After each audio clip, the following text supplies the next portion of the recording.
Hey, how's everybody doing? This is Alexander Investment Insights. I'm back with another YouTube video. Today we're going to be talking about the S&P 500 along with some other indicators.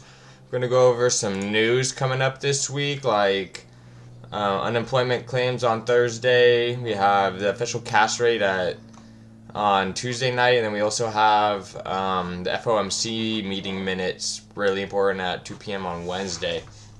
And then we'll also go over on some news regarding the Iranian president dying and how that may affect the stock market. So we'll see what's going on with that. For right now, we're going to go over some levels on this SPY 500. So if we go down here, it's been calling up ever since these last bearish movements from the last war and attack from Israel and Iran. So it's been doing pretty good recently.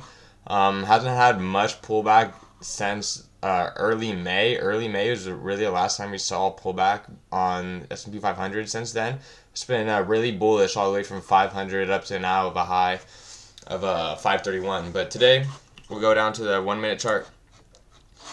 And we'll adjust this. Today's SPY 500 opened up. It opened up around 290 to 592.50 and then went up to our resistance, or our resistance is at 531.50. It didn't quite hit our resistance, but in a sense, it hit our resistance, didn't want to pass that, and then came back all the way down to where it opened. So here in the morning would have been a nice chance to get calls right here.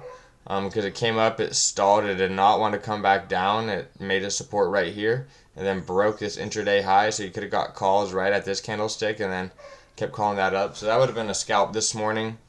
I took scalps on Google instead.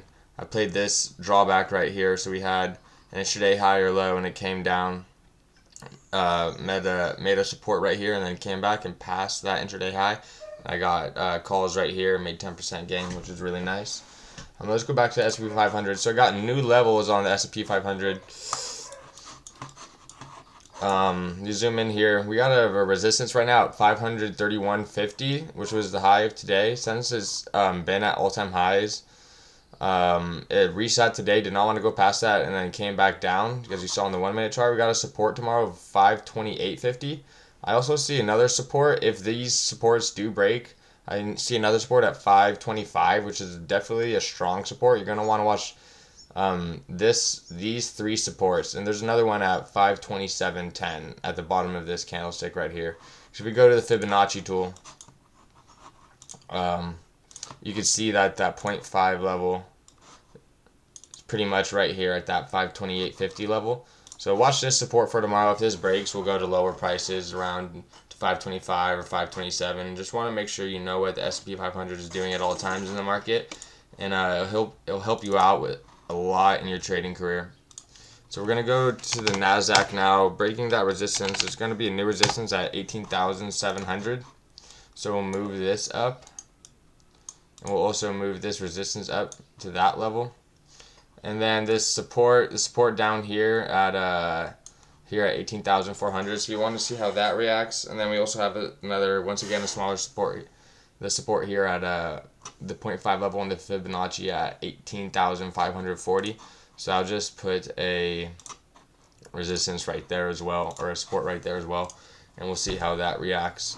IWM, I have a resistance at 510 and a support at 506.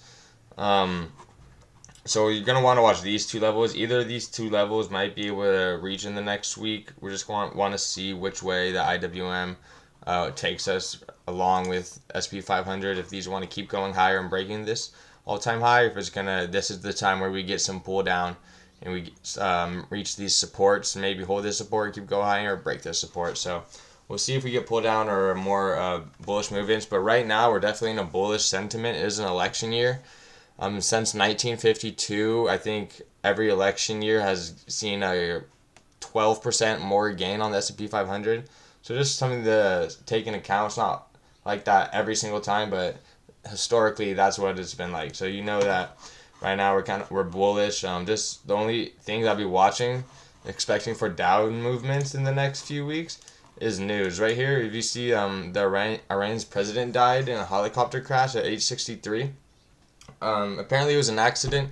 I'm not like a journalist or anything. I don't cover these things, but this could somehow possibly escalate other things in the Middle East and more war, which could take us down on the S&P 500 like we saw here. This is when really like things started getting tense, when Israel was like firing big bombs and things, and a lot of people were like say boycott this, boycott that. So just watch out, since Iranian president is dead. They have a lot of instability in their country right now and in that area, and supply markets, all those things around the Red Sea could also affect how things go. So just watch out in terms of news. I already showed you the economic data this week. So just watch how this plays out. It's going to give you like sentiment as if, oh, this, we got good data. People liked how Jerome Powell was speaking. Stocks going up, or he's given bad levels on inflation and interest rates, and people are bearish in the market now. So just watch. Like I said, those FOMC meeting minutes and official cash rate, unemployment claims, those are really the big ones. And also watch, just keep your eyes open to the news and what's happening, because it's pretty important. That is like a big part of opportunity recognition. If you want to catch an opportunity like we did here, this is when we started getting bearish right here. You could have got puts because we recognized the opportunity, what was happening in the market. You could have got puts right here, and this you might have paid big. So just watch out for the news, and like I said, the economic data, and I think you'll be fine. So that's our lies on our levels on SPY 500, the NASDAQ, and IWM. SQQQ, we don't really have a support on it right now, but we do have a resistance. I'll put the next resistance on SQQQ at right here at 1030. So if we want to see higher prices on SQQQ, which is the inverse of QQQ, so when SPY 500 and QQQ start getting bearish, you could get shares or calls for SQQQ to the upside. Like right here, we had a target at $13, which hit perfectly when we started getting bearish back in this area. But yeah, that's it. I'll make a big levels video tomorrow. SPY 500 will also be covered in that video. I've been doing a lot, getting ready to move, been having finals, a bunch of stuff, work.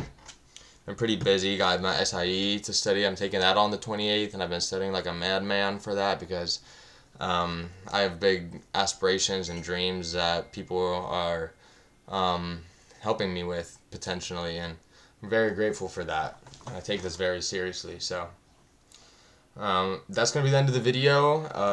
There's none of this financial advice. Please do not trade or anything you see here in the video. Have a good day, everybody, and you'll catch me tomorrow. All right. See ya.